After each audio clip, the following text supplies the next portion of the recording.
की test series को आगे बढ़ाते हुए टेस्ट सीरीज नंबर 2 के 30 इंपॉर्टेंट क्वेश्चन इस वीडियो में सॉल्व करेंगे। तो वीडियो आप अंत तक देखिए। आप सभी को पता है रीट एग्जाम में 30 क्वेश्चन पूछे जाते हैं मनोविज्ञान से रिलेटेड, और वही स्टूडेंट सेफ जोन में रहते हैं जिनके 25 के आसपास क्वेश्चन सही हो पाते हैं।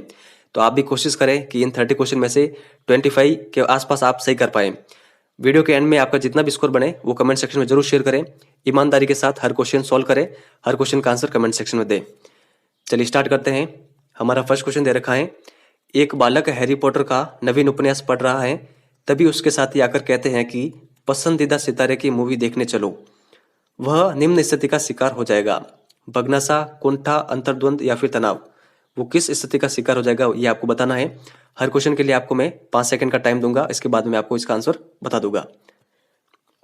तो यहाँ पर जो इसका सही आंसर है वो है अंतर्द्वंद, क्योंकि इसके सामने दो परिस्थितियां क्रिएट हो गई हैं, एक तो उपन्यास पढ़ना और एक मूवी देखने जाना। ठीक है, कुंठा और जो ये बगनासा है ये एक ही होते हैं।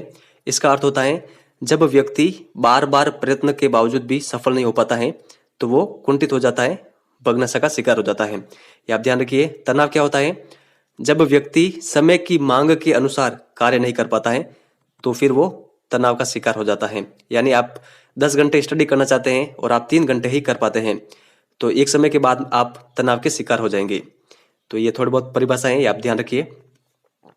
आगे दे रखा है, शिक्षा का अधिकार अधिनियम 2009 में निर्दिष्ट किया गया है कि कक्षा 1 से 5 तक यदि प्रवेश दिए गए विद्यार्थियों की संख्या 200 से अधिक है तो विद्यार्थी अध्यापक अनुपात होगा। तो यहां पर जो इसका सही आंसर है वो होगा 1:40। ऑप्शन नंबर बी यहां पर करेक्ट आंसर है। आगे देखते हैं, मस्तिष्क की संरचना तथा कृतियों में विभेद का परिणाम होता है। तो यहां पर जो इसका सही आंसर है वो है डिसलेक्सिया। ये आप ध्यान रखिए। डिसलेक्सिया का सामान्य अर्थ होता है पठन संबंधी विकार, ये आप ध्यान रखिए। आगे देखते हैं, जिन बालकों की बुद्धि लब्धि स्पेस हैं साधारणतः उन्हें मानसिक न्यूनता ग्रसित की श्रेणी में रखते हैं। तो यहां पर जो इसका सही आंसर है वो है 70 से कम। यानी जिन बालकों की जो बुद्धि लब्धि 70 से कम होती है उन्हें साधारणतः मानसिक न्यूनता ग्रसित की श्रेणी में रखते हैं। आगे दे रखा है, बच्चों में अमूर्त ज्ञान प्रतियों को ग्रहण करने की योग्यता होती है, किस प्रकार के बच्चों में। तो यहां पर जो इसका सही आंसर है वो है प्रतिभाशाली बालकों में। आगे दे रखा है, शिक्षण प्रक्रिया में कुल कितने प्रकार के चर माने जाते हैं।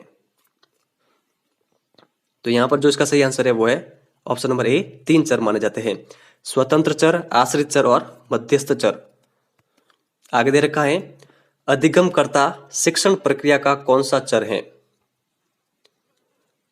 जो अधिगमकर्ता होता है यानी विद्यार्थी शिक्षण प्रक्रिया का आश्रित चर होता है, अध्यापक होता है स्वतंत्र चर, और जो पाठ्य पुस्तकें हैं वो मध्यस्थ चर होती हैं। आगे दे रखा है, क्रियात्मक अनुसंधान का उद्देश्य है। काफी इंपॉर्टेंट क्वेश्चन है। तो जो क्रियात्मक अनुसंधान का उद्देश्य होता है वो होता है विद्यालय तथा कक्षा की शैक्षिक प्रणाली होती है उसमें सुधार करना। Option number C correct answer होगा। आगे दे रखा है, राष्ट्रीय पाठ्यचर्या की रूपरेखा 2005 में गुणवत्ता आयाम शीर्षक के अंतर्गत अधिक महत्व दिया गया है। ऑप्शन के अकॉर्डिंग आपको आंसर करना है।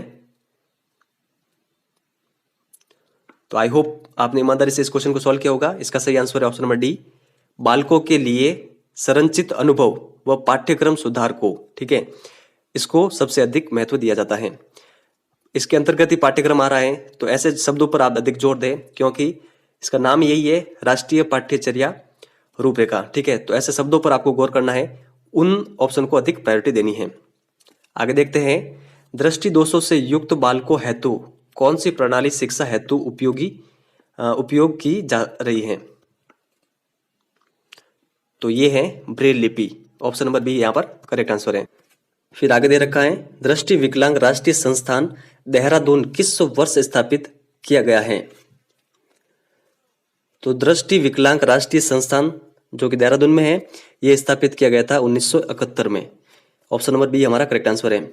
आगे दे रखा है, सृजनात्मक बालकों की बुद्धि लब्धि कम से कम कितनी होनी चाहिए। कितनी होनी आवश्यक है? तो यहाँ पर इसका सही आंसर है 110। 110 से कम नहीं होनी चाहिए, इससे अधिक ही होनी चाहिए, तभी वो सृजनात्मक बालकों की श्रेणी में आएंगे।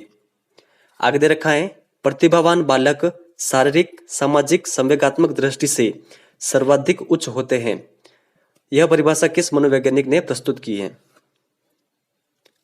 तो यहाँ पर जो इसका सही आंसर है वो है टर्मन। ऑप्शन नंबर बी हमारा करेक्ट आंसर है। आगे दे रखा है, डेनियल गोलमैन द्वारा प्रकाशित पुस्तक का नाम क्या था?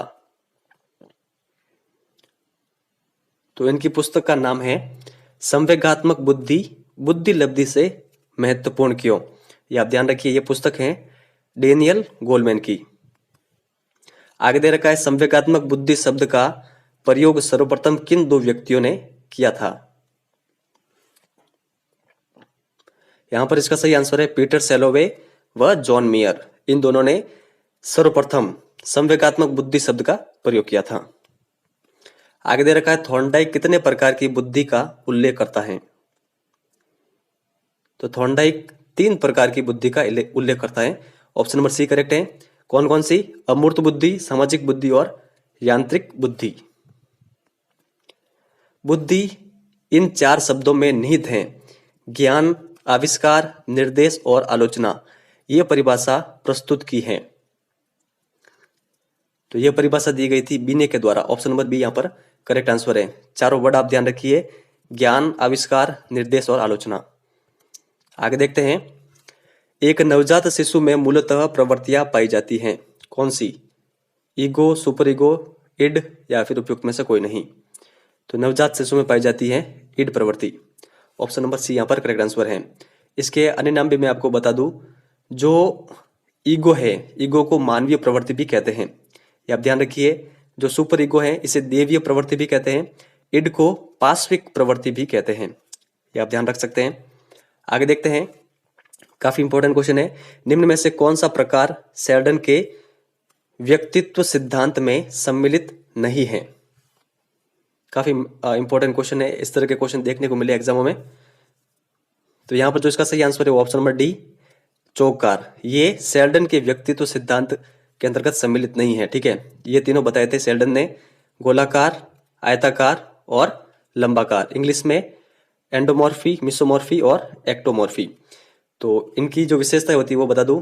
जो गोलाकार व्यक्तित्व वाले व्यक्ति होते हैं उनकी विशेषता होती है, इनका जो कद होता है वो नाटा होता है, ये मोटे होते हैं, खाने पीने के शौकीन होते हैं गोलाकार। जो आयताकार होते हैं ये सुदृढ़ शरीर वाले होते हैं, निडर होते हैं, साहसी होते हैं और आक्रामक होते हैं। और जो लंबाकार होते हैं ये लज्जाशील होते हैं, लंबे होते हैं व पतले होते हैं। तो इनकी विशेषता भी आप ध्यान रखिए। आगे देख लेते हैं, वॉटसन नामक मनोवैज्ञानिक ने प्रयोग किया था किस पर? तो वॉटसन ने अपने पुत्र पर प्रयोग किया था जिसका नाम था अल्बर्ट। 11 माह का था। आगे दे रखा है, हल ने अपने पुनर्बलन सिद्धांत को किस पुस्तक के माध्यम से प्रस्तुत किया था? ये आप ध्यान रखिए, जो पुनर्बलन सिद्धांत है इसके प्रवर्तक है हल, और इनकी पुस्तक का नाम बताना है आपको। तो यहां पर जो इसका सही आंसर होगा वो होगा principle of behaviour. Option number B यहां पर करेक्ट आंसर है। आगे दे रखा है, व्यवहार में उत्तरोत्तर अनुकूलन की प्रक्रिया ही अधिगम है। यह परिभाषा प्रस्तुत की गई किसके द्वारा? तो ये जो परिभाषा दी गई उत्तरोत्तर अनुकूलन की, ये दी गई स्किनर के द्वारा। ये आप ध्यान रखिए, काफी इंपॉर्टेंट है। व्यवहार में उत्तरोत्तर अनुकूलन की प्रक्रिया ही अधिगम है। गेट्स के द्वारा जो परिभाषा दी गई वो भी आप ध्यान रखिए, अनुभव व प्रशिक्षण के द्वारा व्यवहार में परिवर्तन। ठीक है, ये आप ध्यान रखिए। और क्रो एंड क्रो की परिभाषा है, आदत, ज्ञान व अभिवृत्तियों के द्वारा सीखना ही अधिगम है। ये आप ध्यान रखें। आगे देखते हैं, प्राचीन अनुबंधन का सर्वप्रथम अध्ययन किसके द्वारा किया गया था? यहां पर इसका सही आंसर है ऑप्शन नंबर सी, पावलोव। ये आप ध्यान रखिए, पावलोव ने प्रयोग किया था कुत्ते पर। ठीक है, कुत्ते की पैरोटिड ग्रंथि पर। ये आप ध्यान रखिए, इनके सिद्धांत का नाम क्या है? अनुकूलित अनुक्रिया सिद्धांत। ईमानदारी के साथ सारे क्वेश्चन के आंसर दें और वीडियो के एंड में जितना भी स्कोर बने वो भी जरूर शेयर करें। नवजात शिशु के गाल को छूने पर सिर को घुमाना व मुंह खोलने की क्रिया को क्या कहते हैं? तो इस क्रिया को कहा जाता है रूटिंग। ऑप्शन नंबर ए यहां पर करेक्ट आंसर है। आगे दे रखा है, तीव्र शोर होता है तो बच्चा अपनी कमर को मोड़ते हुए भुजा को आगे की ओर फेंकता है। इस क्रिया को क्या कहते हैं? तो इस क्रिया को कहा जाता है मोरो। ऑप्शन नंबर बी यहाँ पर करेक्ट आंसर है। आगे देखते हैं, जन्म के समय बालक के